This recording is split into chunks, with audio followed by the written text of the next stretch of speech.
that people have been asking so many queries. They have been raising questions since many years, like what is the policy in every year, every country. The policies are different, rules, regulations are different, and they keep on changing also. So we have never been able to give them always the correct answer.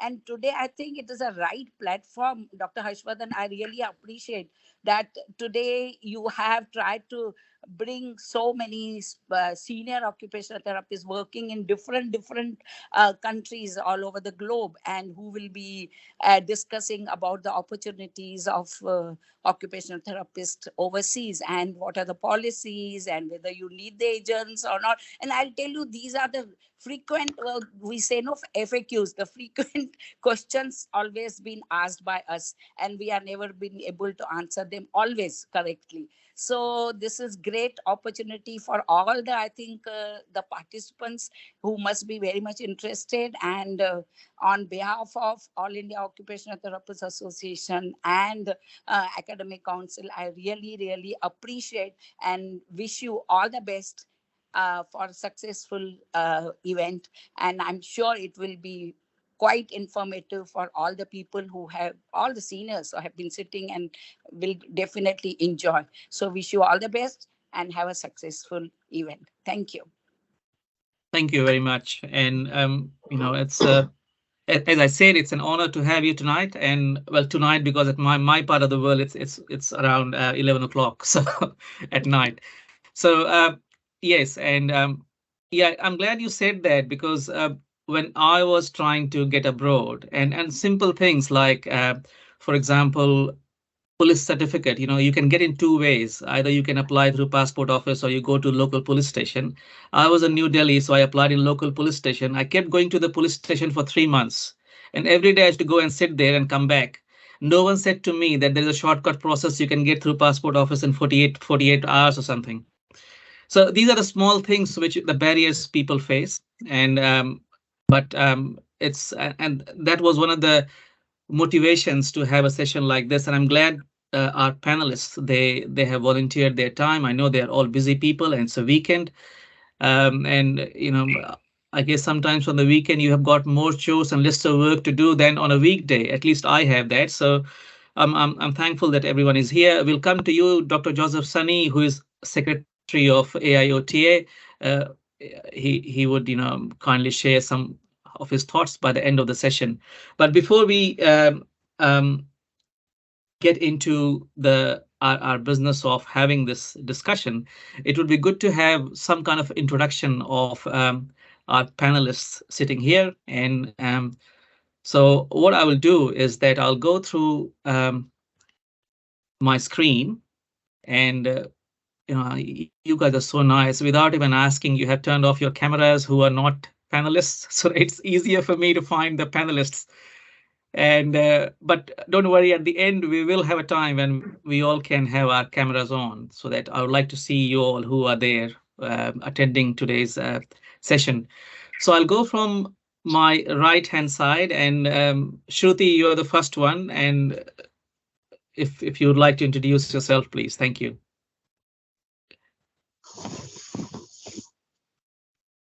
I guess Ms. Shruti, I guess you are on mute. If you Okay, sorry. Thank Hi, you. everyone. I'm glad to be here, and I hope I will be of some assistance to you. I've been working in the Middle East, and specifically in Dubai, for the last 20 years. I had a small stint in Qatar, but then we have another panelist here who will be better able to tell you about Qatar. So I'll be, if anybody has any queries about the UAE, all the 7 Emirates, I'll be able to help out there. Thank you, Ms. Shruti. Thank you very much. We go next to Mr. Sethi. You are the next one on my screen. Hi, good afternoon, good evening, good morning, good night. There are people from different time zones here. Welcome. Thanks, Dr. Vardhan, for inviting me for the session, and ICAIOTA for arranging this session as well. My name is Amit Sethi. I'm an associate professor and the director of the program in Masters of Science in Occupational Therapy at the University of Pittsburgh in Pennsylvania, USA. I've been trained as an OT since 2002. So almost 20 years I've been here in the US working in my area of specialization is in neurorehabilitation. So my clinical as well as research experience is in neuro rehab, specifically in developing novel interventions or treatments for individuals post-stroke to improve their upper extremity hand weakness and function. Thank you. Thank you, Dr. Sethi. Next, we go to Dr. Shadul. You are the next one, please. Thank you. Hi guys, my name is Shardul. I have been in New Zealand since 2018 now, and I've predominantly worked in the mental health settings. So some of my work experiences have included community mental health, adult community mental health teams, and forensic youth mental health service. I'm currently working as a mental health coordinator for students at Victoria University in Wellington. So that's still kind of related to mental health, but more of coordination role. And I've just taken up some additional responsibilities as team lead for mental health and counseling here at the university as well. And it's great to have all the panelists, guests, and all the participants here. Thanks. Thank you, Dr. Shadul. Thank you. Dr. Nidhi, we go to you next. Hi everyone, I am Nidhi and I am from Australia. I'm currently residing in Melbourne. I have been a pediatric occupational therapist from the past 12 years. And any question regarding how to migrate to Australia as an occupational therapist, please feel free to ask me. Thank you. Thank you, Dr. Nidhi. Then I'm just following my screen, and sometimes it changes, so it's a bit tricky to keep following it. But I'm trying to multitask and figure out where you guys are sitting. So Dr. Saima Tasleem, you are the next one on my screen, please. Thank you.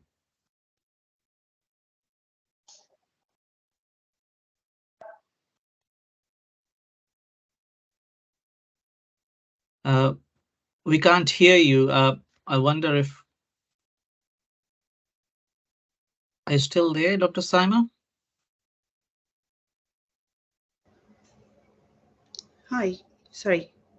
Yes, Was please. that me? Oh, Oh, sorry, hi. I'm not. Sorry, Dr. Sania, it was not you. I was talking Oh, okay. like Dr. That's fine. Saima Tasleem. She's based in Saudi Arabia. Yeah. Hi, sir. Sir, Shaista, not Saima. Oh, sorry. I'm very sorry. I got your name wrong. Oh, no, sir, it's okay, sir. That's why I was quiet. Yeah. Yeah. Yeah. Yeah. Yeah. Yeah. Sorry about that. My name is Shaista Tasleem. I'm from Delhi. Currently, I'm in Saudi Arabia since 2013. I worked in Ministry of Health, Saudi Arabia, 7 years, and currently I'm working in Pediatrics Rehabilitation Center. And now I'm trying to move from Saudi Arabia to Dubai. I cleared my DH,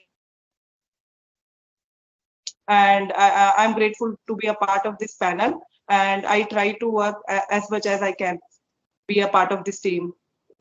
Thank you. Thank you very much. Thank you. Next, you are Dr. Shankar Kumar. You are next on the screen, please. Thank you.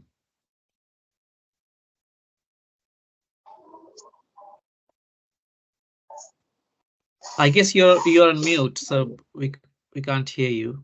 Sorry. Can you hear me now? Yes. Yeah. Thanks. Hi all, and thanks Hertz for giving me this opportunity. Glad to be here. I'm in Ireland since 2006, 7. So yeah, good few long years. I'm working here as an occupational therapist manager in Ireland Public Health Service. That is what we call HSC. My work area include as a manager, I cover the public health service of OT means adult service, older service, pediatric service, and all different kind of service which OT can provide. in Pakistan country. So yeah, I can help if anyone wants to come to Ireland, and I will double it. Thank you. Thank you very much. Someone is having microphone on. Can I request if you're not speaking to keep your microphones on mute, please? So it's thank you. I think you have muted. So thank you very much. It's just to make sure we don't get background noise. So thanks. Thank you, Dr. Sankar. And now we move to Dr. Sujata, who is from Singapore. Thank you, Mr. Hers, for giving me opportunity to be in this panelist. Hello, everyone. I'm Sujata. Right now, I'm working in Singapore, but actually, I'm from Bihar, India. And I have studied my BOT from NIOH Calcutta and then my BOT from Santos Medical College, Ghaziabad. And then I worked in Delhi like for 7 years in AIMS Delhi and different multi-speciality hospitals. And then from there, I got this idea like enough of hospitals, maybe I should move to another sector. So I tried to work in a special school. And then I heard about this opportunity where I can work in Singapore in a special school. So I moved here in 2019 and since then I'm here. So, and it's been 4 years now. So I'd be very happy to help you guys if anyone wants to move here. So I'm here to help you. Thank you. Thank you, Dr. Sujata. Next, we have got Dr. Jayashree, you on the screen, please. Thank you. Hi, good day, everyone. I'm Jayashree Chandramouli. I'm in state of Qatar from 2007. So it's almost 16 years now. I'm elective of an hand therapy from Nair Hospital, and I did my UG in SRM College at Chennai. So it's been a pleasure to be here and to see people from various perspectives. And it's nice to be here with the fellow autists. And if anyone needs any, guidance or like career advice and they're trying to pursue their profession in Qatar, we could be of help. That's the whole idea of this panel discussion. So looking forward. Thank you. Thank you very much. And now we move to Dr. Prachi. You are next on my screen. Hello, everyone. I'm Prachi. So I live in Auckland, New Zealand, and I moved here in 2020. And I did my postgrad studies here, and I did it majorly in mental health. And since then, I've been working in the mental health sector. I currently work as a youth community mental health clinician. So I'm very happy to help if you guys are planning to move to New Zealand. Very happy to help you guys. Thank you. Thank you. Dr. Ganga, you are next on my screen, please. Thank you. Thank you very much, Dr. Harsh, for this opportunity. Everybody, namaste. I am Ganga Gurung, and I present to you warm greetings of the day, morning, evening, night, depending on wherever you are. My name is Ganga Gurung, and I am a pediatric occupational therapist.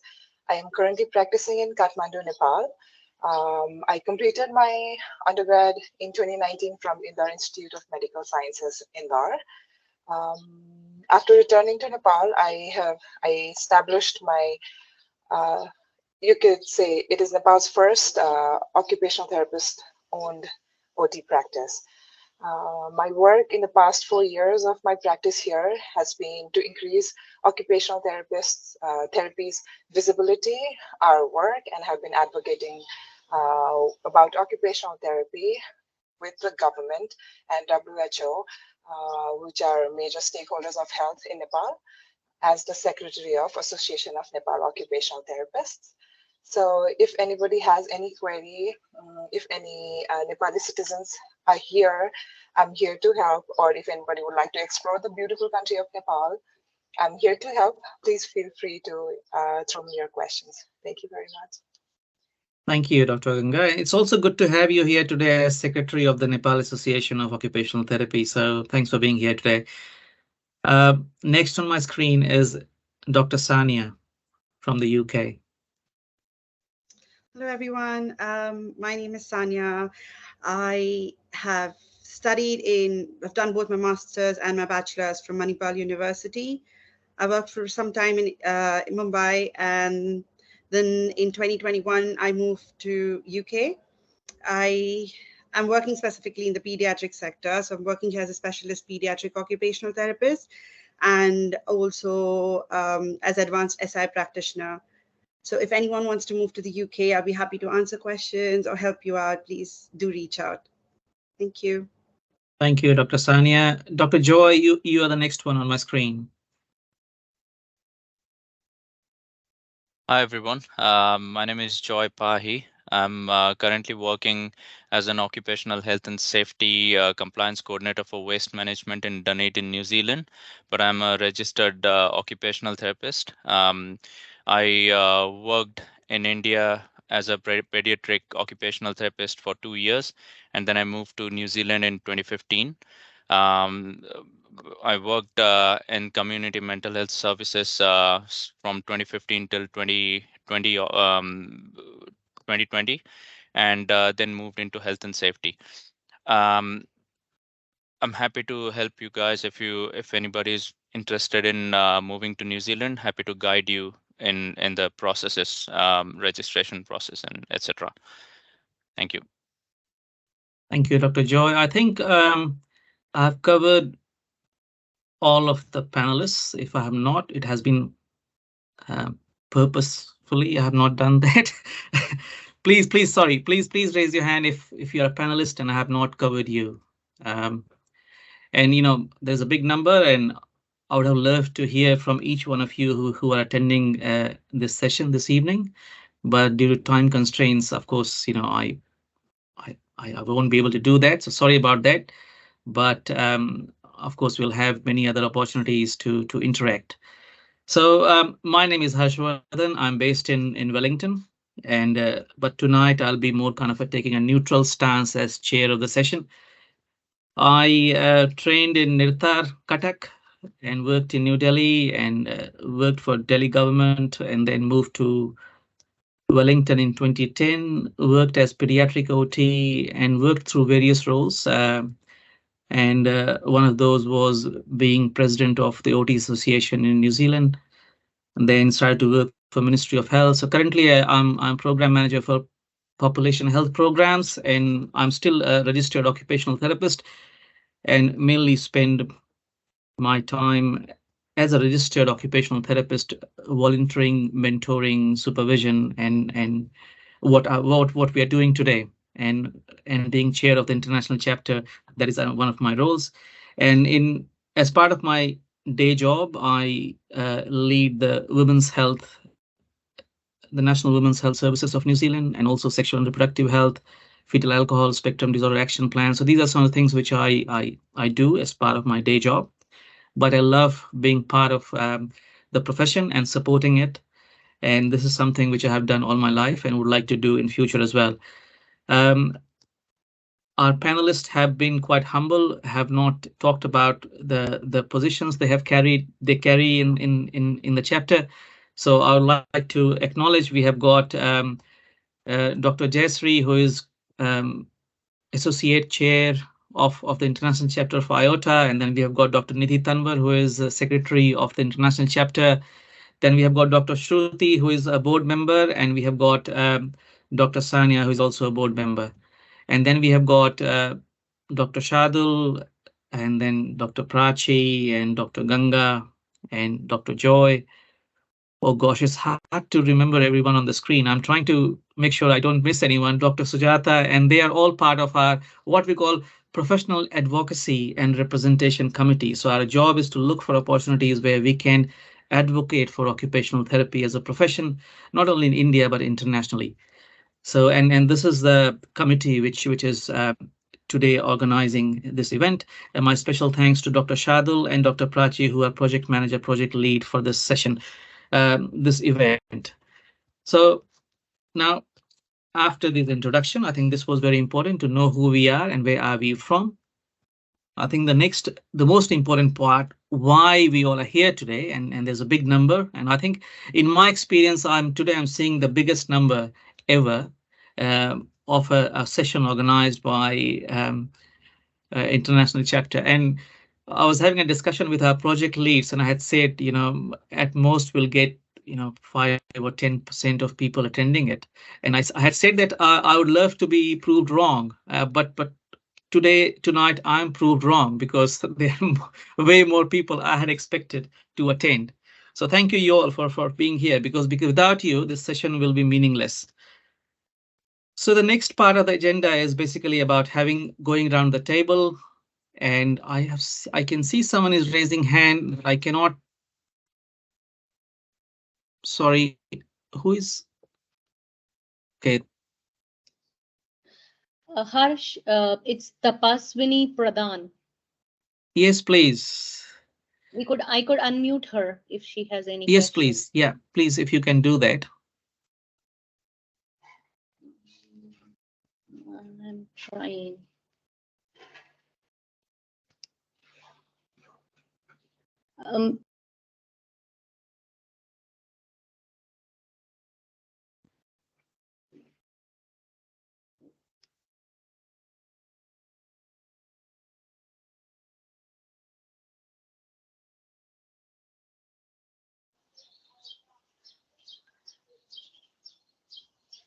Dr. Harsh, you are muted as well. Goodness. Thank you.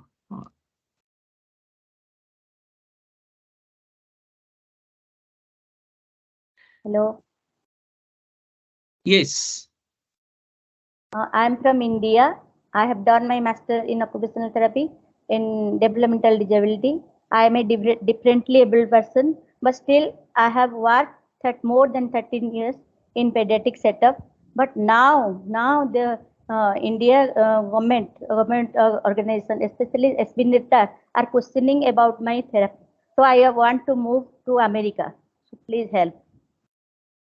Okay, thank you, Dr. Tapaswini. And I think if you want to move to America, Dr. Sethi is here. He can. That is something, and that is what we'll be discussing now in the session. So thank you for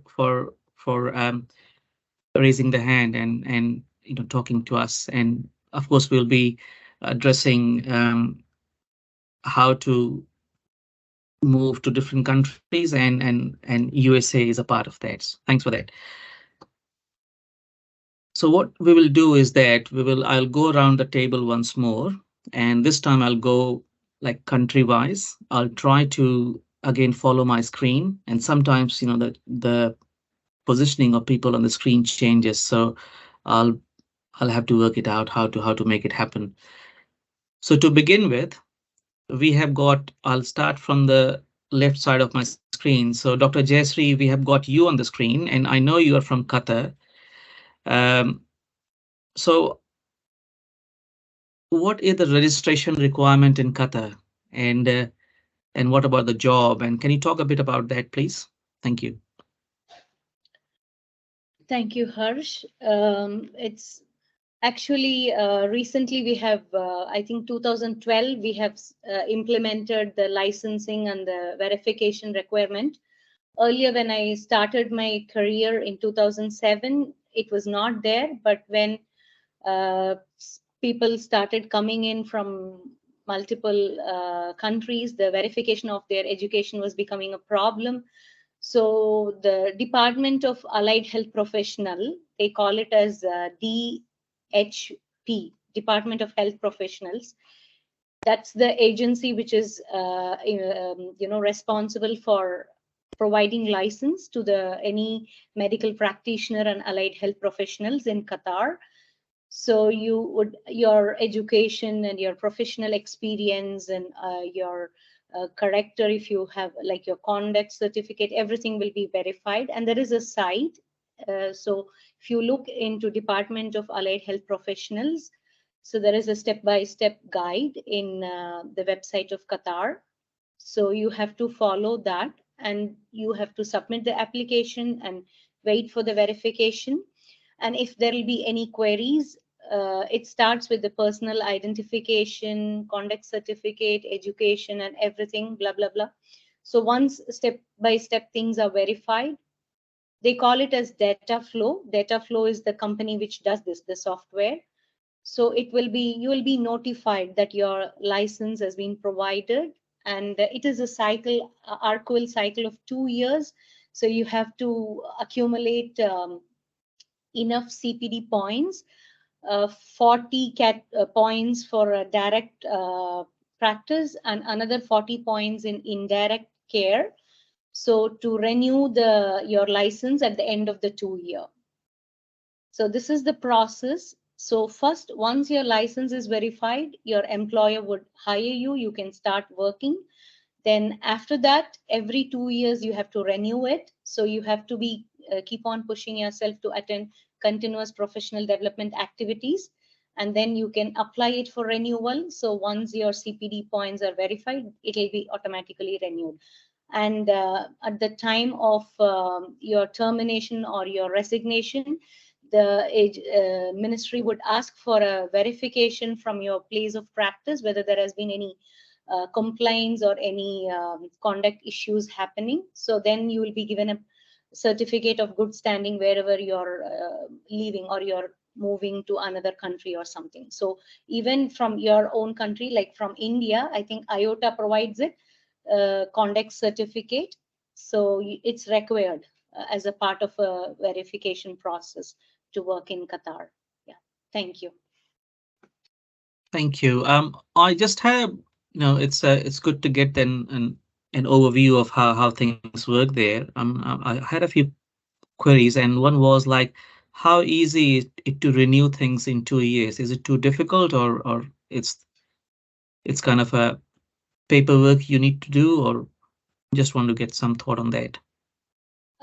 See, when we started, it was in 2012, it was a little bit tough to get because you have to attend AOTAs, the videos or lectures or all that courses to get CPD renewal. But now I think each and every employer is taking responsibility to provide continuous professional developmental activity. So for example, if I'm a team lead, I make sure that there is a CPD activity happening on a weekly basis or on a monthly basis. So 1.5 hours from your direct practice on a weekly basis. Say we work 40 hours a day, so at least 40 hours a week, sorry. So in this 40 hours, at least 1.5 to 3 hours of continuous professional developmental activity has been implemented in place by our leaders and employers. And so it's not a tough job. So they have given it in 2 categories. So 40 hours of direct occupational therapy related things, and another 40 hours can be like, it could be like a research oriented, or it could be like anatomy, physiology, various profession which is would indirectly contribute to occupational therapy. So it's very easy. So to get for 80 hours over a period of 2 years, it's a piece of a cake. And the team leaders and the chief, everyone who is taking over a occupational therapy department is taking responsibility so that their staffs are getting up-to-date knowledge in their trend in the field of occupational therapy. So the leaders are encouraging, the administrators are paving way, so it's not a tough job. Unlike in nursing, I think the expectation is like you should go beyond your duty hours to do the CPD points. But in occupational therapy in Qatar, our employers, our leaders, our chief administrators, they're encouraging. So if you're attending a CPD activity like Institute of Health Forum, this is usually happen every year. So these kind of activities are directly encouraged. So as long as your patient care has been taken care of, you're encouraged to go during your duty hours to attend such things. So it's actually it's a very encouraging thing for us as a practitioner. See, as you add years to your years of practice, say if you're 16 years, if you're 20 years, if you're 22 years, it's very important to stay up to date in the current field of practice. Everything goes back to evidence-based practice. So that's the employers and administrators are really helping. Yeah. So it's not a big job. It's a piece of a cake. Excellent. Thank you, Dr. Jayashree. And for the viewers who are like the attendees tonight, and if you have any question, you can put that in the chat box. And maybe Dr. Shadal, you can have an eye on chat box, and if something comes up, we can cover. We may not be able to cover everything, and this is just a start of our discussion. And we, as I said, everything we can't cover in this another an hour, but if we can, we will, and maybe later on we can communicate through emails. So I mean, one thing you said, Dr. Jayashree, was the certificate of good standing which you get from. I can see Dr. Hemant, you're having your hand raised. I'll come to you after this. So maybe if you can put your query in the chat box, Dr. Hemant, and then we can pick it up from there, because we would like to continue with the flow and at the end take the questions. Thank you. So yeah, one thing you mentioned about getting letter of good standing from All India Occupational Therapy Association, and this is something which I would like to really emphasize. And I know, I think it was last year, or I don't know the exact month, when Government of India decided to have a council like Allied Health Council, and occupational therapy will be part of it. And there were talks about like how, like, now we have got a council, we may not need association, but all I wanted to say tonight, and there are quite a few people here, that you will always need your association. So to make things clear, council is to protect the public. Association is to raise your voice as a professional. So no matter Government of India has an OT council, that council will be to protect the public, to make sure that as a practitioner you are fit for purpose. But your association will be your voice. Your association will be raising that voice in Parliament and on all different places. And I have represented OTs in New Zealand for 4 or 5 years. And from that experience, council have got very limited voice. They do not raise voice for practitioners. You always need your association. And this is a classic example when Dr. Jesse was talking about that opportunity, when like you got letter of good standing from AIOT. And it's quite a straightforward process. You do it online. And Dr. Sunny Joseph Sunny is here. And he's so prompt, and I get impressed every time I interact with him. He's always prompt in replying and getting things done. So sorry, I got a bit distracted there, but I guess, as I said, you people will have many questions. Please feel free to put in the chat box. We'll try to address at the end of the session. If not, we are also recording this session. We'll have your questions. We'll get back to you. So next on my screen is, so we'll go to New Zealand now, because Dr. Shadul, you are next on my screen, but maybe you, Dr. Joy, who brings kind of a non-conventional role perspective in this discussion, because OTs cannot just work as an OTs, they can work in non-conventional role, and Dr. Joy is doing that in New Zealand. And then we have got Dr. Prachi there. So these three people, I mean, I will leave you three to team up and talk about what is the registration process in New Zealand, and what about the jobs and the interviews and pathway to work visa, residency. So over to you three guys. Maybe Dr. Shadul, you can kickstart, and other two can join. Thank you.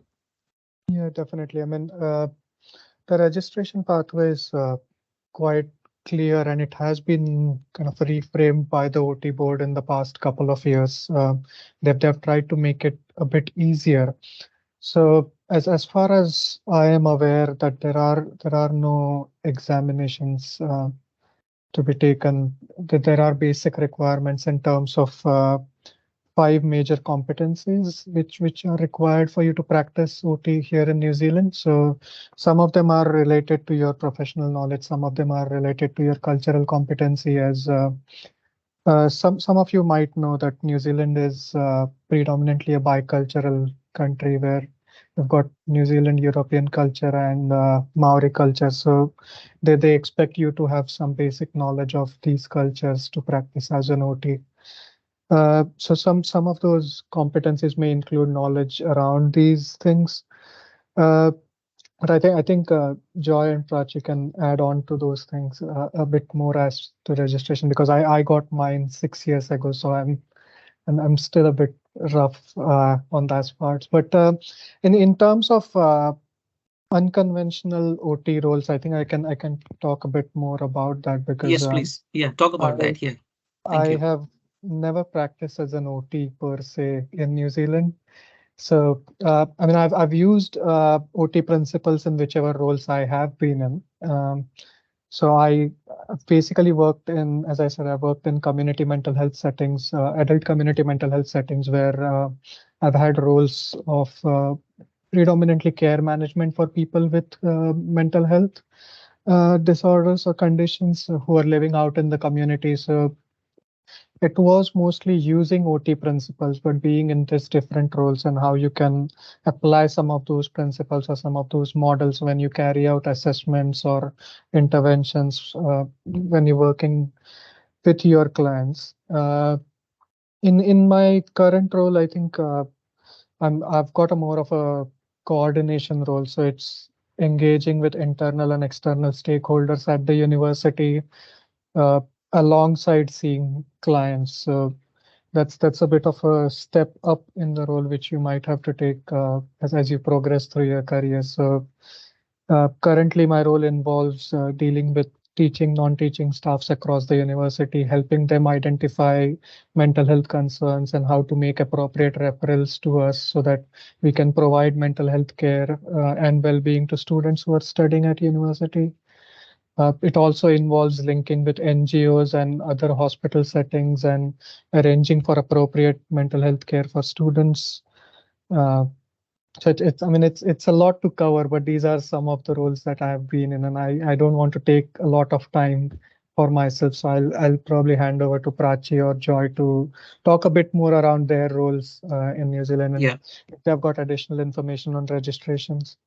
yeah. Thanks, Shadul. So before we go to Dr. Prachi and Joy, just wanted to add there is that you talked about non-conventional roles.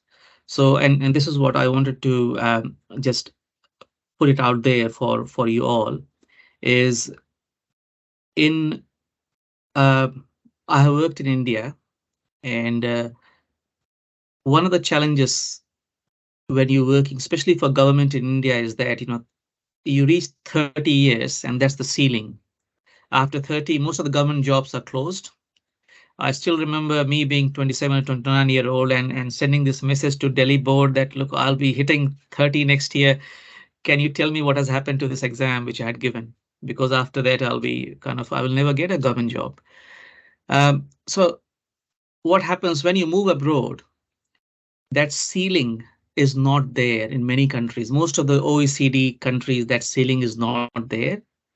So you can, at the age of 50, get into a role of a secretary or a cabinet secretary. And so like there are lateral entries. It's not like one UPSC exam or one, you can get into these roles. So all I'm trying to say is that you can enter a country as an occupational therapist and practice as a clinician, but with time you may realize that, oh, I can be a manager, or I can be a policy person, I can be something else. So there are many other opportunities where you can branch out. So as Dr. Shankar was saying that he is manager in Ireland. So that is how it works. So I guess that is what you were trying to say, Dr. Shadul. There are non-conventional OT roles which are available. So I thought I'll mention that. I see some hands are up, but unfortunately, sorry, we'll go ahead with this discussion. If you have got any queries, please put in the chat box, and at the end we'll try to take those questions. So Dr. Prachi and Dr. Joy, would you like to add what Dr. Shardul had to say about New Zealand? Yeah, I can talk a little bit about the registration process. So I would say the New Zealand websites are quite transparent. So if you go onto OT Board of New Zealand website, and I can put that in the chat afterwards, like there are very like nicely laid out documents what you need to do to in order to get registered here. Sorry, someone's microphone is on. Can you please put that on mute there? Thank you. Yes, please. Yes. Thanks. So if you go on the website, I think there's like very clear instructions how you can get registered. And one of this, as Shardul talked about, is like showing New Zealand like how you kind of fulfill those 5 competencies. And of course, another part is giving your English exam. You can take either PTE or I think another one is OET exam. And there's like minimum score that you have to score in order to get registered. So once you're registered, you get your kind of license to practice, and it makes it like easier to apply for jobs. Yeah, so I think I'll put that in chat, the website. Thank you, Dr. Prachi. I see Dr. Shardul has given a link to the OT board website, so that's good. Thank you. Dr. Joy, you want to add anything to that? Yeah, I'll just share my screen. I mean, what I want to say is there are various things you'll need to do in order to get registered. I mean, there are various things you'll need to get in place before you apply for registrations. But the 2 biggest things are passing your IELTS test. By passing, I mean getting 7 in each module, and then clearing your competencies. So I'll just share my screen to show you what the competencies are. I won't go in detail with them, but I think it'll be helpful to just have a quick look at it. So in the OT, is everybody able to see my web page? I'm able to see, so Yeah. I assume others are able to see too. Thank you. Yeah, so this is Occupational Therapy Board New Zealand's website. This is the official website. And in this website, if you go to overseas qualified section, you will get all the information.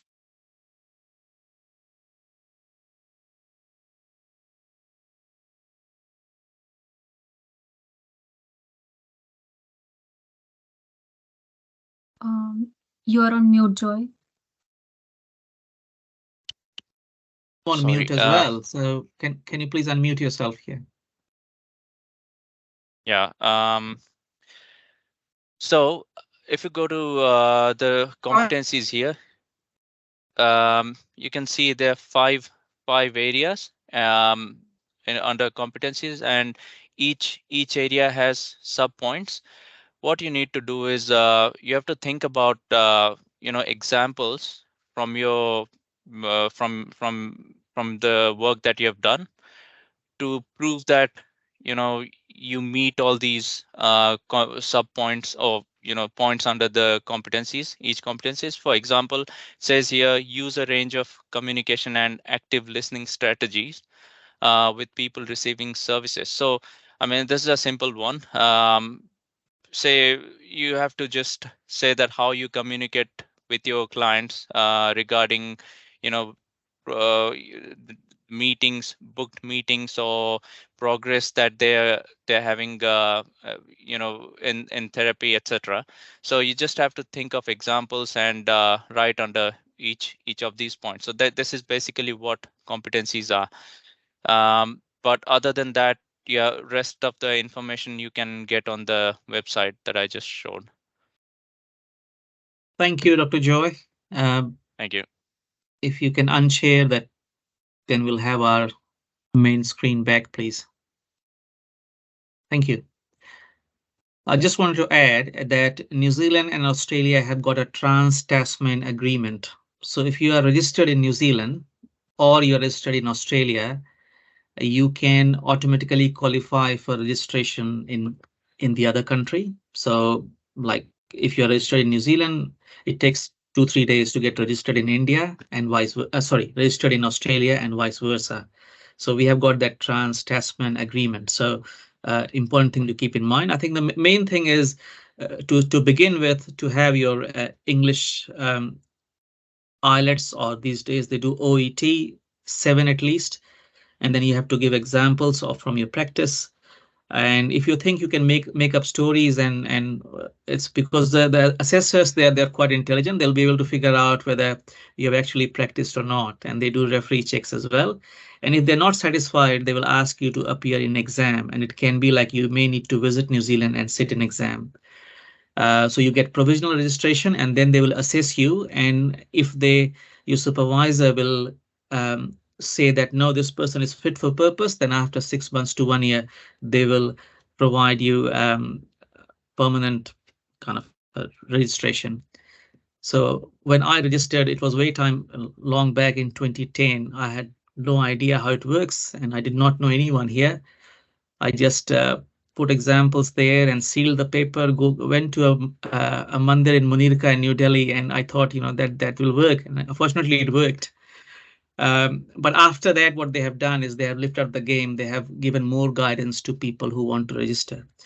So anyway, I mean, we have talked about New Zealand. Now we move to next on my screen is Dr. Nidhi Tanwar from Australia. Over to you, Dr. Nidhi. Thank you, Harsh sir.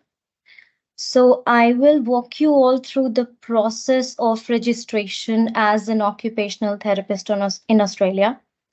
The first step is that all of us should have a mandatory registration from National Board of India. So everybody should be either registered from a state council or AIOTA. The second step is to collect all your documents. So all your transcripts, your birth certificates, your identity documents, and your English language test. The next step is to go into, and please, these two websites are really important. If you are wanting to migrate to Australia, you cannot miss any of the steps in that. One is AHPRA, that is Australian Health Practitioner Registration Agency. The second one is OTA or OTC, which is Occupational Therapy Australia or Occupational Therapy Council. Now, if you want to register to be able to work as an occupational therapist in Australia, you have to be a registered practitioner under both, which does not mean that you have to provide separate documents, but any document that you provide to AHPRA will have to be provided to OTC and OTA. So basically, you're providing the same documents to two different bodies. Now, we have two steps in order to get registered here.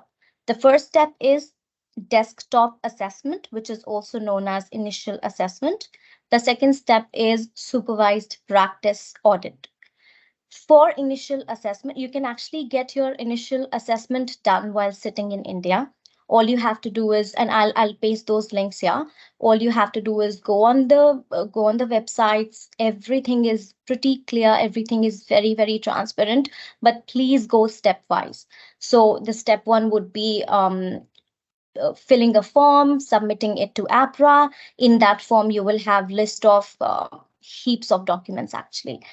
Category A documents, category B documents. Category A documents would be involving all those proofs of your qualifications, your birth certificates, your identity, your passport, and everything. And then category B documents or category C documents would involve everything around your English language test proficiency. Now, on the basis, it will also include all your transcripts, your degree, everything. Now, after you have submitted your Desk 1 assessment, you will receive a call sitting in India from an OTA or an APRA officer. They will want to see whether you're a real person or not. So they will do a video call. So I had no clue that I would receive a video call just out of the blue.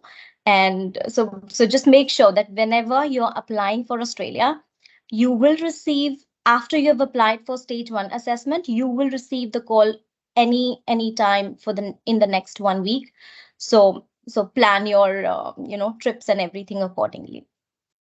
After that is done, you will receive an invite from APRA that you are eligible. So the desk one assessment is done for you to know whether you are eligible, whether you're suitable to work in Australia as an occupational therapist or not. The college, your college should be recognized from WFOT as well. Stage 2 would be supervised practice. Now, supervision is a big thing, I think, in New Zealand, in Australia, both. You have to have a supervisor for at least 6 months and not less than 1 year. I consider myself very lucky that I got my registration within 6 months. I had an amazing supervisor. So you need to have a good supervisor in order to get your registration within 6 months or even 1 year. After your stage 1 assessment, the supervised practice plan would be required, in which you and your supervisor will make a long plan around competencies which are required to work as an OT. And I think it is quite similar to what they do in New Zealand as well. In Australia, we have Aboriginal and Torres Strait Islanders people. You need to be culturally trained in that. So I had no clue because it was not written on APRA website or OTA. So this is a catch. Once you are doing your stage 2 registration, your supervised practice, it's worth a try to get enrolled in one of the cultural competencies or cultural webinars, workshops from Australia. Once stage 2 is done, you will receive your full registration. Now this the step 5, step 4, it is very similar to, I think, what Jayashree was saying, that every year you have to maintain your registration. So you have to finish, I think, not less than 20 hours of CPD, because the profession is dynamic and everything keeps changing. There will be an audit done every year. So it's like a lottery. They will just pick up one name, and if you are the one, and if you have not done your 20 hours, your registration, your license can be cancelled. So as an OT from India, we have to be very, very aware of all this. Now there are two pathways or two ways to work as an OT here. Like we have discussed about registrations, what to do, what not to do. There are two ways to residency. First is you come on a work visa or you come as a PR.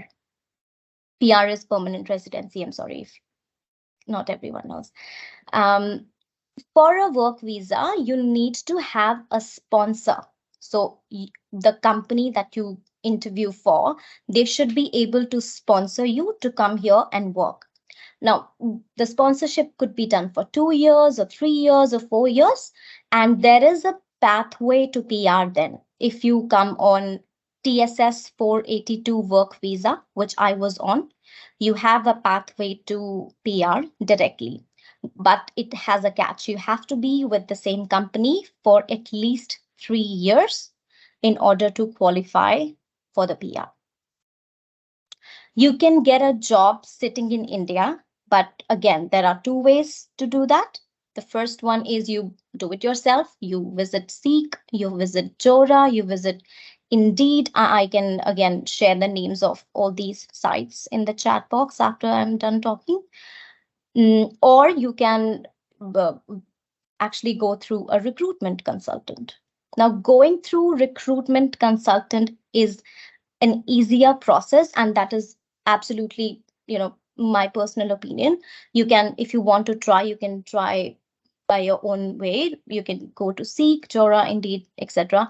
But if you go through a recruitment consultant, the supervision process becomes easy, because if you are trying to do it all by yourself, you will have to find a supervisor for yourself as well.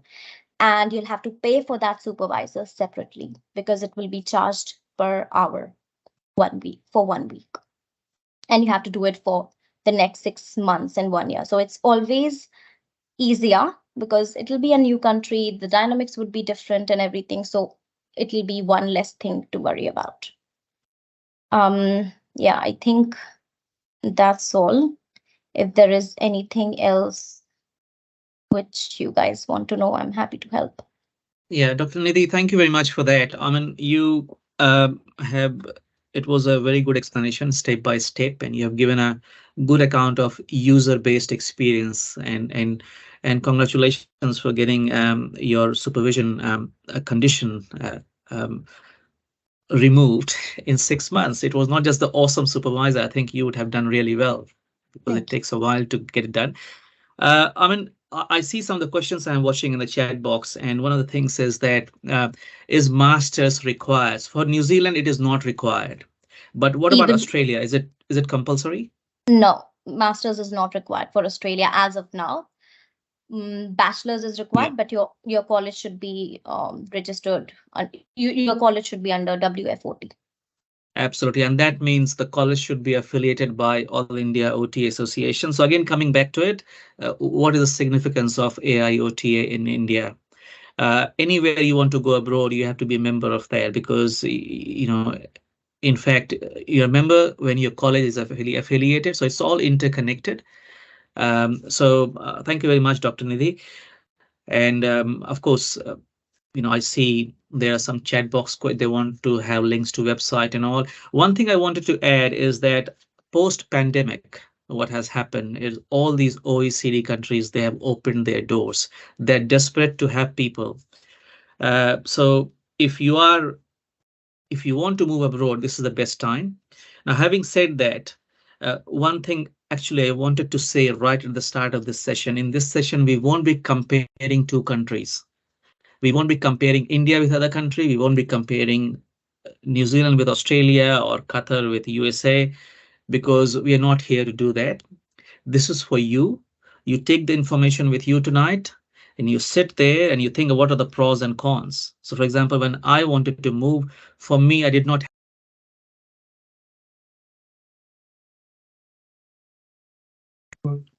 You have been muted, sir.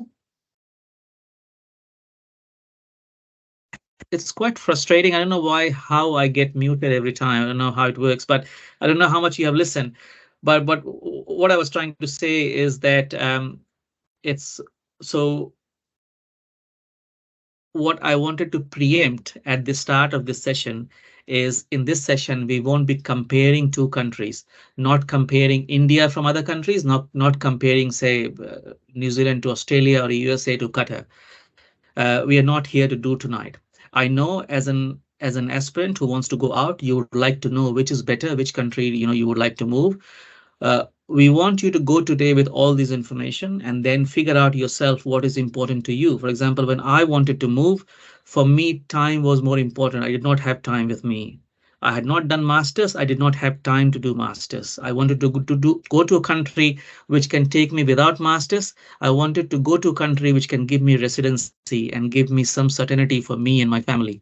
So that was my choice, and that's why I selected. And I wanted to go to a country who New Zealand attracted me for two reasons. Some of my teachers in my school were from New Zealand, and the second, the cricket team. I like that too. So I mean, it depends. What is your aspiration? So that's why I'm saying we are not going to compare two teams. And I did mention, I don't know whether that was on mute or not, that AIOTA, you are going to need IOTA when you go abroad. So be part of your association, feel proud of that, and support that as well because they are they will look for whether you are part of AIOT or not, you are affiliated to WFOT or not. Affiliated to WFOT means your college is approved by IOTA to have to be meeting the minimum requirements of WFOT OT curriculum. So sorry, I'll without wasting much time, I'll go to you, Dr. Amit Sethi. You have been patiently waiting, and we would like to know what is the scene in USA. If I want to move to USA, what I need to do. Thank you. Sure, I'll be happy to talk about US. First of all, I think as I'm hearing, US is one of the more, I know we are not comparing countries, but just to give some context, US seems like is one of the most regulated in terms of OT practice. And even coming here is a little, it's a process. It's like other places, but I think here it's an even more challenging process. So before we get into the process of what and how you come here, one important distinction that I would like to make, which I often hear as a program director, is what I mean. What's the difference between the OT education here compared to India, for example, and like not just the content of education, because I'm really proud of my Indian OT education. I got my bachelor's from Manipal, but beyond that, I think that the title and the differences in the type of degree, that's what I'm talking about. So you need to have at least a master's of science in occupational therapy or master of occupational therapy here in the US to get the license in OT. The profession here is moving to an entry-level doctoral degree in future. They wanted this to start next year in 2024, but unfortunately it did not happen. Fortunately or unfortunately, there are pros and cons to both. But I expect in the next 10 years, we will not have any Masters of OT program in the US. It could be possible with that. So because majority of these schools or universities are transitioning or have already transitioned their Masters of Science in Occupational Therapy to the entry level occupational therapy. That's called as OTD, Doctoral of Occupational Therapy. Now, I don't want you to get confused this with a PhD. A PhD is a different degree, which is Doctor of Philosophy with that, right? So a PhD is a research degree, but OTD is a clinical doctoral degree to practice and become a licensed occupational therapy in the US. That is what the degree you will need in future. I don't know when. Right now, it's still master's with that. So just to give another 10-second, 15-second context of why this is happening, in the last 2 decades or so, a lot of health professionals in the US, including medicine, pharmacy, physical therapy, physiotherapy, dentistry, they are all have transitioned from a bachelor's degree, from a master's, and then to a doctoral degree. So like in India, you get an MBBS and you can get into an MBBS after you graduate from your 12th standard, right? With that. Or you can get to a BOT or BPT or BDS dentistry or B pharmacology, whatever, right? Here in the US, you need to, so all these professions have transitioned from a bachelor's to a doctoral degree as an entry-level doctor.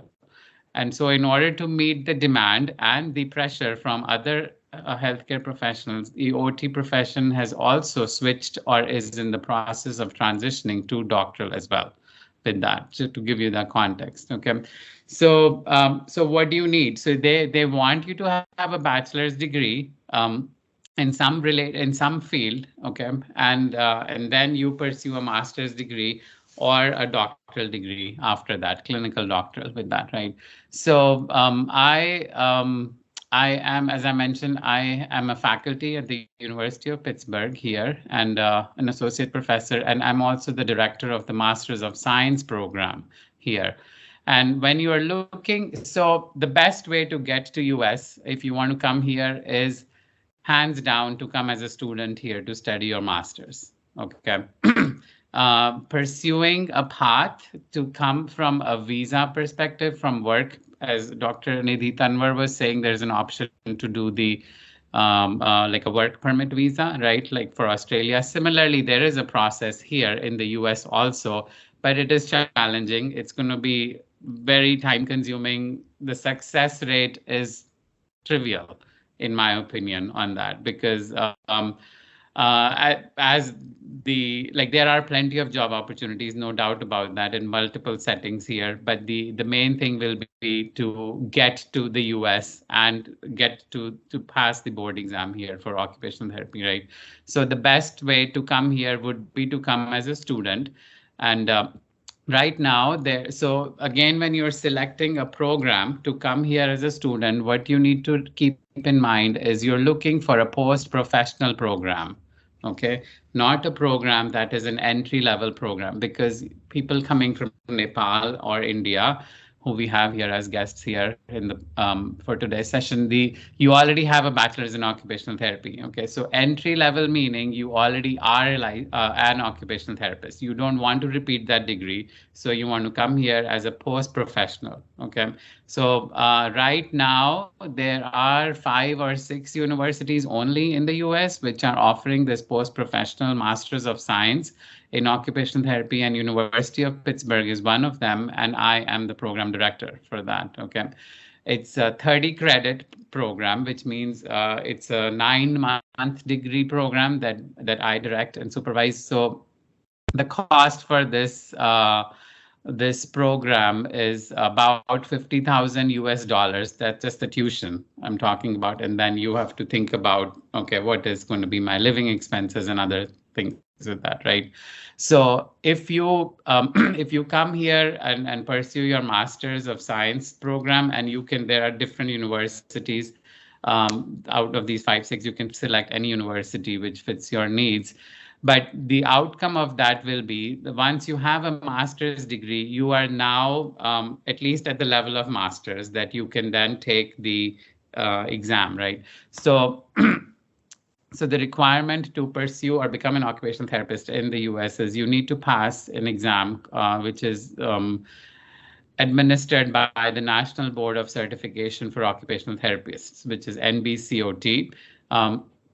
As other countries, you need to have an IELTS or TOEFL exam for that to prove your English proficiency requirements. A minimum of 7 on IELTS is required, and I think 110 or 120, I believe, on TOEFL, right? And then the other big thing, what NBCOT, this National Board for Certification of Occupational Therapy, does is they're going to look at the combination of your bachelor's degree and the Master of Science degree that you earned in the US. And they're going to make sure that your combined bachelor's and master's degree is equivalent to a US trained occupational therapist with that. Okay, so that's the first step that they do. That's the first step. Okay. Once they do that, that is a little complicated step because a lot of students usually get hung up at that step only. That's their roadblock from there. This can take some time, and so you need to make sure that this gets through. Okay, and then after you have done this process, they give you 90 days to take the exam, the NBCOT exam, which is going to be the entire course that you covered in your undergrad degree, plus your Master's of Science degree here. And so you need to read and give that exam. This, the exam is not an easy exam, trust me. It's one of the toughest exams I've ever given in my life. It's a 4-hour exam. It's 200 questions, all multiple choice, case-based exam. Okay, and after I took the exam, like probably 12, 14 years ago, but after I took the exam, I came out of the exam room and I said, wow, I blanked out. I had no energy to think about anything. It is a tough exam. It's going to ask you, it's going to test you, your level of problem solving and clinical reasoning to the maximum with that.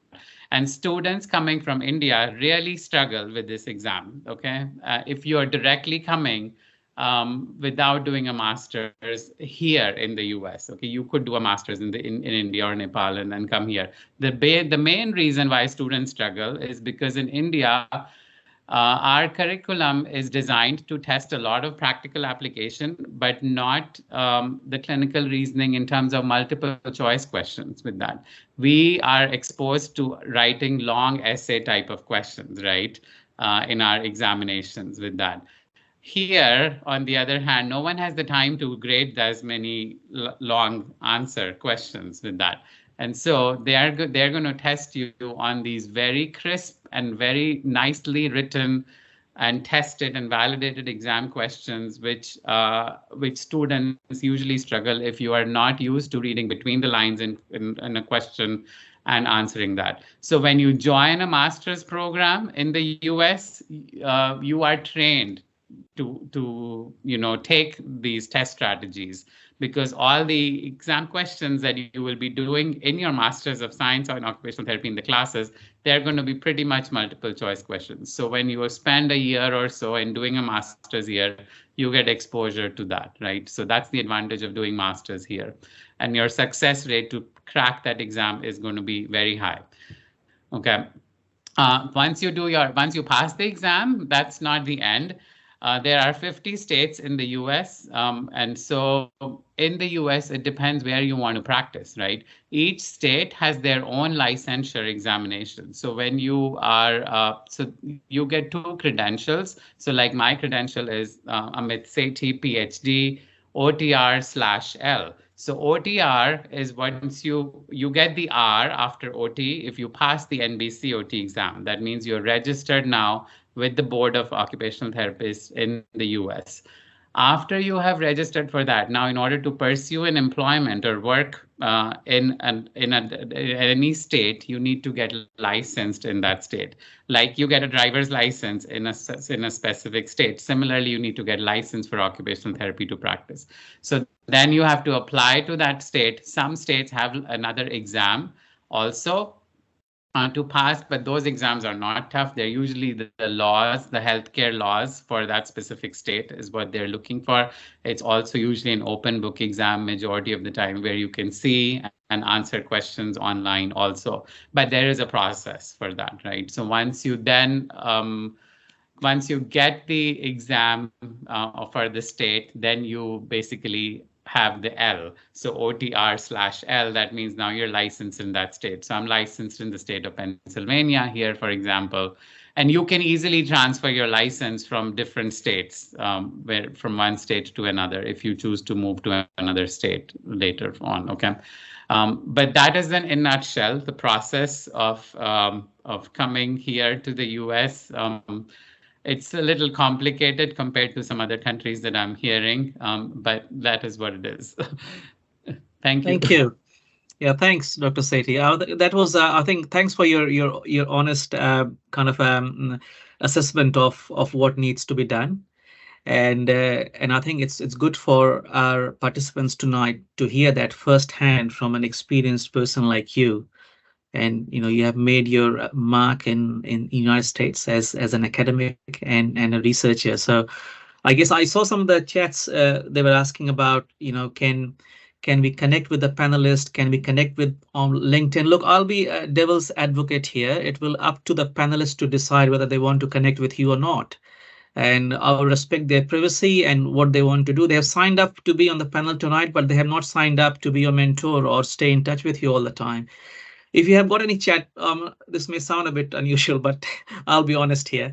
If you have any questions, I would encourage you to email to Dr. Shardul, as I guess you would be happy to take those emails. Where you registered, you send your questions, queries there, and they may be able to channelize it to the panelists, and then it will be up to the panelists to decide whether they want to engage with you or not. So that is something I wanted to mention tonight. So thank you very much, Dr. Sethi. I think we have got, I'm mindful of the time, we've got 15 minutes. We might go another 5-10 minutes if needed, but hopefully we'll be able to wind up by in next 15 minutes. So Dr. Shankar Kumar, you are the next one on my screen from Ireland. Would you like to talk about what is the scenario in Ireland, please? Thank you. Hi, Harsh, thanks. In Ireland, at the moment, as you said, post-pandemic, and especially in the last couple of years, this year, there is good opportunity. Before that, once I came, after that, actually, they stopped taking international recruitment and all with candidate. We have lost you, Dr. Shankar. Hello. Yeah, we can hear it now. Yeah, now we can. Yeah. So what I'm saying is, it's a good time. It's a good opportunity. When I came after that, they stopped international recruitment and candidate from outside, but now they again started to take candidate from outside, and it's a good time. They are really looking for candidates. In terms of registration process and all, I will explain. So As many countries, Ireland also need the first process is to get your qualification recognized, and after that you get registration. So in the recent the last few years, they made a professional body. It's a legal body called CORU, CORU. I will put it up, all these things in the chat box, all the information. So coru.ie, if you check. So under that, you have to submit all your paperwork, all the necessary information. And as Hers keeps saying, one of the things they need is they need your AOTI, Association of Indian Occupational Therapist, letter to say you are registered in India and you are certified to practice in India, and your college transcript and all the necessary documentation. So if you just go through the website, it's easy. It's a mentioned step-by-step process. So you submit all the documents. It will take some time. I think in the website they are saying around 4 months. It may be more, it may be less, depends case to case basis. And then they will say, yes, your qualification is approved or validated or recognized. After that, on the same website, you apply for registration. There is a fee for registration, 410 euros. So you apply for registration. Once you apply again, it will take some time. And then once you registered to practice in Ireland, the next step is you have to go. Ireland has only one public system where you can work. There are some private, but not really. They are not looking for more candidates. So it's hsc.ie, that is Health Service Executive, hsc.ie, and career option, where you can find the information about occupational therapist. So there are two grades in Ireland public system. One is staff grade, one is senior grade occupational therapist. So staff grade occupational therapist, you don't need any experience after bachelor's, but as a senior occupational therapist, you need 3 years post qualification experience. So once you have that, you can apply. Just my honest opinion, interview is hard to crack. As people already mentioned, the system in India and here, it's different. So it's a competency based interview. And once you get to that stage and people need help, yes, I will link up. But yeah, there will be 5 set of questions like decision making, team player, leadership, and all. So you have to clear the interview. Once you clear the interview, they will give you the contract. Based on the contract, you can apply, go to irisimmigration.ie, and then either employer, you can submit the work permit. And then after, once your work permit will arrive, you can apply for visa and you can join Ireland to work. This again, as people said, it's a long process. And yes, you don't need masters to come to Ireland at the moment. So yes, I will put all the relevant website into the chat box if you want to come here, and happy to help if you have any queries further. Thank you, Dr. Shankar. Thank you very much. And I think you mentioned about the interview, and just wanted to let you all know that the next event of international chapter is going to be around mentoring. So we will try to pair you up with international OTs so that they can give you half an hour at least of mentoring session. And we can look at if we can discuss some of the interview questions in those mentoring and what are those questions, how to answer them, behavioral questions, and which you have not been used to, but this is something we want to do as international chapter going forward. Now, I would like to move to the next person on my screen is Dr. Shruti Nadkarni, and she's from Dubai. Dr.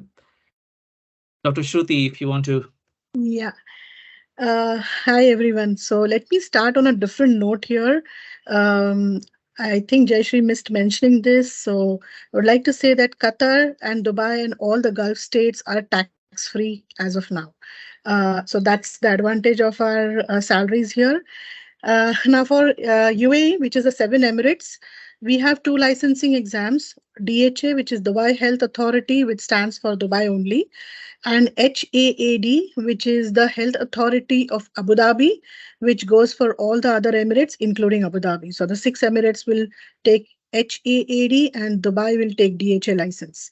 Uh, for you to enter, for you to come here, there are two ways that you can come. One is Dubai does, or UAE basically does offer a work search visa, which is valid for 3 months. You can take that and come here for a search of job. Or you can be coming on a residence visa if you have a spouse working here. For both cases here, what you require is an equalization of all your degree certificates.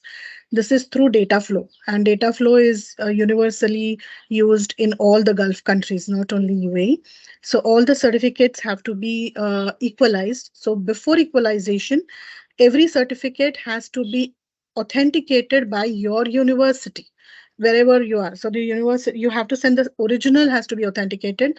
Once it is authenticated by the university, it has to be stamped by the UAE embassy in India, and then you can proceed to data flow for equalization. Apart from this, your 10th and 12th, your school and high school board certificate examination documents, which is your mark sheet and your passing certificate, has to be attested and by the Dubai Health Authority, which is to be done once you enter the country. So this is the basic requirement. Parallelly to this, what you require for working in UAE is the license.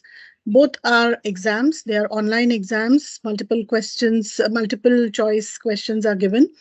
And for both the exams, we have centers in India where once you register on the DHA or the HAAD, that is the hard website, you can get the links to the centers and you can choose a center which is nearest to you.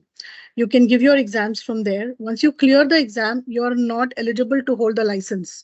The license, your license will be, you get an eligibility letter, after which within 1 year you have to get a job in UAE. If you don't get, then the eligibility letter is invalid. You have to give the exam again. If you get a job, your license is transferred to your organization, the place where you work. This is the government rule here. And if you're coming on a work visa directly from outside the country, you need police verification. So which is to be done in your in the country itself. So in India, it can be through the police station which is nearest to you, or it can be through the passport office. If you are within the country on your spouse's visa, then you need to do the police verification in UAE, which they will guide you. You can do it after you join work. They give you 2 months to complete it. In UAE, you get it in 24 hours. So you can, they'll guide you to how to go about doing this. There's a small fee that you have to pay because they will do a cross check with your home country. So once you get the license and you start working, you need a renewal after every 2 years. And for the renewal, you will require to have 10 CME points, continuing medical education points. Dubai Health Authority or even the Abu Dhabi Health Authority have continuous online or webinars going on for which they award these points. And approximately 3 hours of a webinar would give you one CME point. So you need 10 to continue to maintain your license. You just need to upload your CME certificates on the website, and the institute will pay for your licensing fees, and the license will be renewed, the one that you're working with. Along with that, we also have insurance policy for malpractice, which is to be paid by the individual, which is around 350 dirhams or AED, that is Abu Dhabi dirham per year. So that's the overall process. You can please visit the dha.government website. I'll put it in the chat for all the details. The process is very detailed and outlined there. So you can do your equalization and the DHA license parallelly. They are independent of each other. You can do both activities parallelly. Thank you, Dr. Shruti. It's great to have that information. I know people will have questions, and please put that in chat box because we are running. It's out of time. Sorry. Yeah. So just one, I think, is you need a 2-year experience before you can apply for DH or HAAD license. You cannot, a fresher cannot apply. Good to note that. Thank you. Look, I'm I'm sorry to say we'll have to take another 5-10 minutes. My request to you all to stay tuned for another 5-10 minutes. I don't like extending events, but it's such an important discussion going on. We have got a few more countries left, and we are trying to cover the entire world in this 1.5 hours. So please bear with me. I Next we move to Singapore. Dr. Sujata, you are from Singapore. Can you please talk about how to get registered as an OT and practice as an OT in Singapore? Thank you. Okay, thank you, Mr. Harsh. Okay, so hello everyone. I'm mindful about time. I'll be very quick. So, as we all are listening from other experience holder, our OTist, actually, I feel registration process. All you have to do, you have to go through this Allied Health Professional Council, Singapore. There's a website for that. I'll send a link for that. And once you go through that website, there is a very clear and transparent manual in that. And that manual teach you every stepwise process or instruction. Even there's a visual which will help you, like, okay, from which step to which step what you have to do. But just to go through with you all, I have summarized few steps. So step 1, you have to submit your application form. So that application form, apart from that form, you have to submit few of your basic documents like your degree certificate and your letter of verification from your university, some certificate of conduct, either from your workplace or from your university, and then your English proficiency test results. That's very important. So once you have all these documents, you can go through that website and you can, along with the registration fee, you can just process it. Then they will assess your documents and everything, and after that they will suggest you to go for this qualifying examination. Okay, here is the trick. If your university or your college comes under, there are some list of the recognized qualification in Singapore. So if your university is recognized by the Singapore, you don't have to take that QE, that means qualifying examination. And if your university is not recognized, then you have to take that exam. And that exam process is, sorry to say this, but it's bit difficult, because you have, for that exam, you have to come to Singapore and appear in that exam. So in Singapore, there are 2 universities like NUS and Singapore Institute of Technology.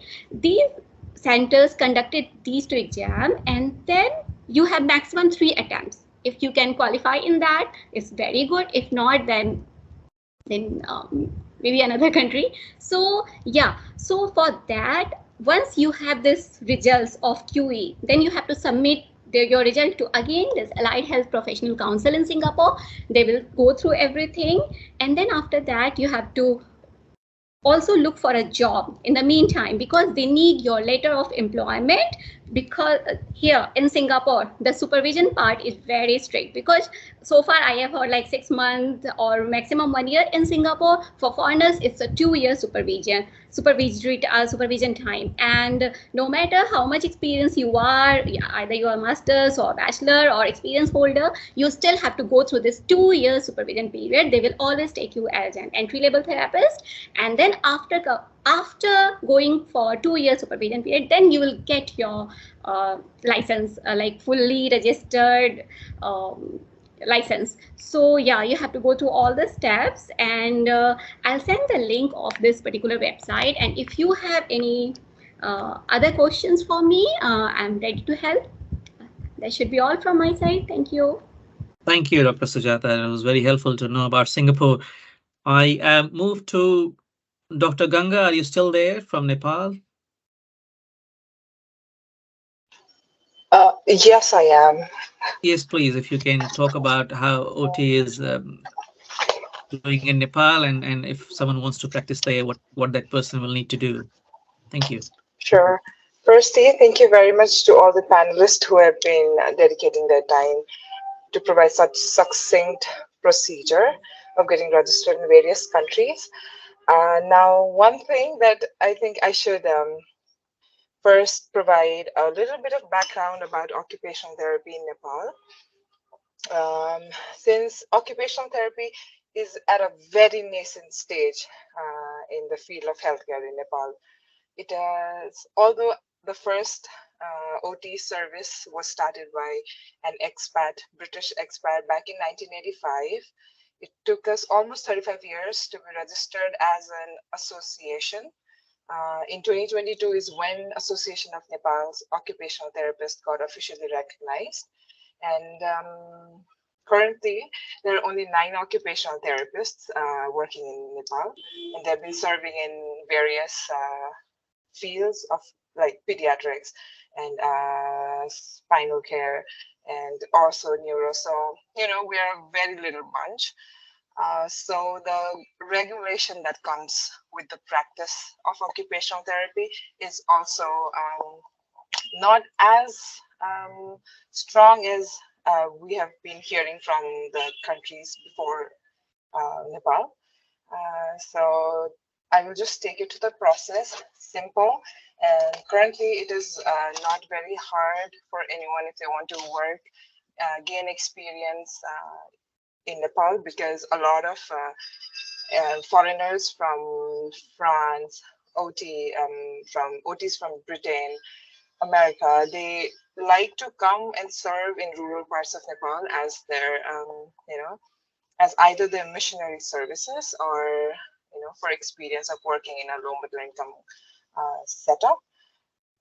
So having said that, firstly, to work here either on a short-term or a long-term basis, firstly you need to be registered. You need to be registered in your native country as an OT. Post which you communicate with the organization or the hospital or the setting you want to work with, and then once you are qualified for the job or the employment, then you request for a letter of you know, for working visa here in Nepal and temporary practice license. As of now, once you have secured that, then that is to be sent to the practice department of our Ministry of Health and Population, post which they will give you one more letter, which is to be submitted to NHPC, that is Nepal's Health Professional Council, which will give you then, which will then provide you with a working license in Nepal. Currently, the process is quite easy, and as of now, for foreign nationals, there is no examination required. Apart from, you know, you have to take it upon yourself to be culturally sensitive and, you know, try to learn the language. Since it is India, our, you know, audiences here today is mostly from India. So Indian Hindi and Nepali aren't very, you'll get used to Nepali very soon, so it won't be a problem in case you would like to, you know, work here. And adding to that, I think if you really want to, you know, kind of gain experience of, and if you are looking for, you know, promoting or advocating about this wonderful profession of occupational therapy, Nepal has a lot of opportunities for that. And if you're looking for if that is your thing, advocacy and promotion of OT, then I think Nepal is definitely the place. Plus, as an OT, we are eligible to work in a variety of settings, and Nepal is always welcome. Nepal always welcomes, you know, professionals who are not conventional. If they want to explore, they will have the chance to explore it here. So yes, if you have anything else, please do let me know. But otherwise, the process is very simple. And yes, that's it. Thank you. Thank you. Thanks, Dr. Ganga. And Nepal is, you know, one of our neighbors and one of the most beautiful countries in the world. And as you said, internationally, it is an attraction for people. I know many people from New Zealand and different parts of the world visit their OTs to work in Nepal and to serve there. So nice to have you here today. I mean, our next one is Dr. Sania from the UK. If you want to talk about how to get registered there, and if you can be, I'm sorry to say, we are running out of time, but yeah, maybe a brief summary of how to get there. Thank you. Sure. Hi, so I'm currently working in the UK. I'll briefly go through the process of registration. It's so there is a professional council called the Health and Care Professions Council. And for any of the occupational therapists or any healthcare worker who wants to work in the UK has to be registered with the HCPC. So I will put the link, sorry, I will put the link for the application process in the chat box now. But if you go on there, it's basically for international application. So you can see what are the eligibility criteria that you require, what are the documents that you need, and how long it's going to take. Usually, once at the beginning of the process, you need all your documents from your colleges, your work experience, your references, your AIOTA life membership, and a good standing certificate from AIOTA, which you get to upload. And then once you've done that, HCPC will go through all of these things and let you know if you've been registered or not. After you get your registration number is when you can start applying for a job in the UK. And you can apply, because there are lots of jobs in the UK. You can apply on the NHS website, which is the National Health Service of the UK, or you can apply through a recruitment agency. Both of these ways are possible. And yes, once you get it, then there are other steps that once you've got a job that your sort of the service managers have to do. They have to get your clearance, you need to be cleared for safeguarding as your disability check, all of those things. Once they've done all of these checks, they will then give you a certificate of sponsorship based on which you can apply for a visa. So that's sort of like in short what UK registration looks like. Thank you, Dr. Sani. That's useful to have that insight. And UK is another country where, as far as I know, they are desperately looking for health workforce, and of course India is one of the places where I mean we should be. This is the best time for Indians to be proud of being Indians, because all across the country, all across the world, in particular the OECD countries, so-called what they call themselves developed countries, they are looking to partner with India. They're looking for not only health workforce, they want to do free trade agreements with India. So it's not like India needs them. It's basically they need India and they need Indians and Indian workforce. So this is how I'd like to put it tonight. Sorry, last one, but not the least, is Dr. Saista Taslim from Kingdom of Saudi Arabia. Are you still there, Dr. Taslim, and online? If you can talk about Kingdom of Saudi Arabia and the process there, that'll be great.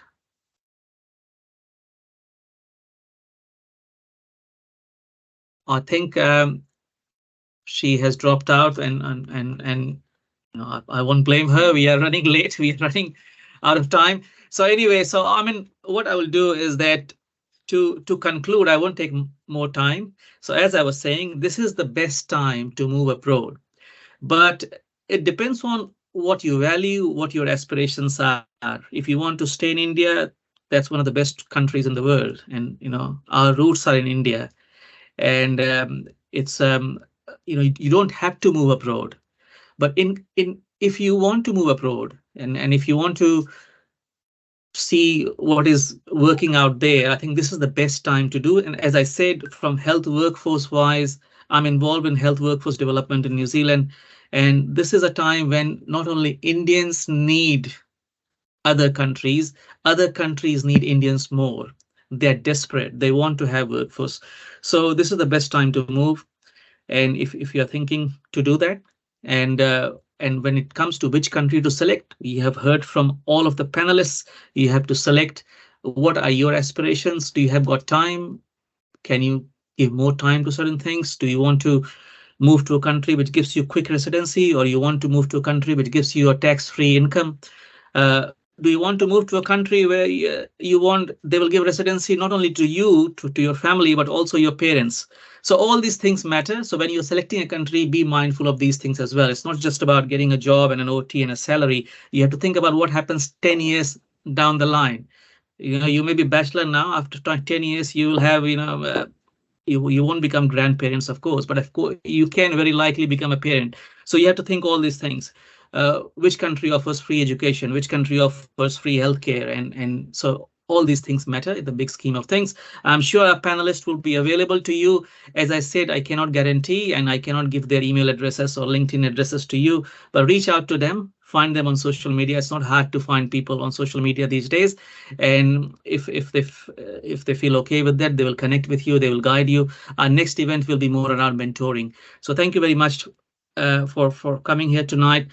But last but not the least, Dr. Sunny Joseph, I would like to invite you to say a few words. And Dr. Sunny Joseph is, he's one of the most committed.